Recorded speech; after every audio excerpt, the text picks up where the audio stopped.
obviously in a game of football you're never ever going to always be able to do one thing. There's too many variables. So in this case what I want to cover is just what would happen if the goalkeeper is able to throw out quickly to one of the centre halves. For instance, this guy here. Now what we want to do if we can, we're playing a 4-2-3-1 in blue up against a 4-3-3 in the red, is we want to almost allow one of the centre halves, ideally the one who's not that good with the ball, to have it.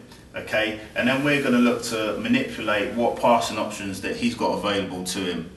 Okay, so what we want to do if we can is make sure that we've got a good sort of screen on their pivot man, the number 4. Okay, so if this is their pivot man here, like so, and say that's Tom Thornton-Brown who's playing our number 9, and then we've got Mike Kupovitz or David Goldsmith playing our number 10 here. Right, so Tom Thornton-Brown.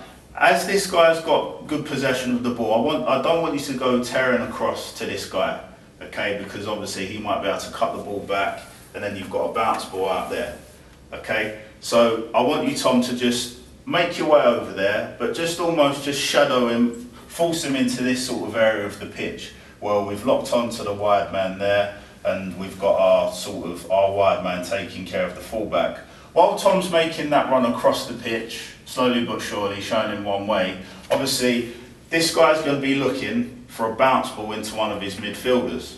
Okay, so what I'd say, if that's David Goldsmith or Mike Kupovitz, can you almost in a way be screening this guy, okay, so that he can't play any sort of ball, possibly that side, because you can threaten that ball in there or down there. Now all that means is that it might be the centre halves, it might be this midfielder, it might even be this fullback that are just telling you what shoulder he's on. Is he on your left shoulder where you can adjust, or is he on your right shoulder, so you can adjust as so. Okay, so this guy's on the ball. We've got Tom that's showing him this side of the pitch here.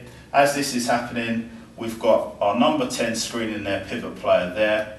Okay, now as this is going on, what we might find is that all of a sudden this number 10 here tries to get into a pocket or come to look and shows for the ball. Now, it's vitally important that our 2 centre halves and our 2 midfielders, there's a good communication going.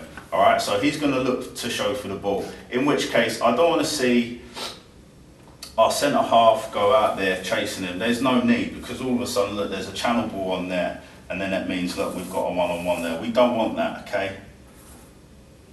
What we want is for Edgy or George Grant to be able to take care of this guy. Okay, he's going into your zone, you're more than capable of going with him.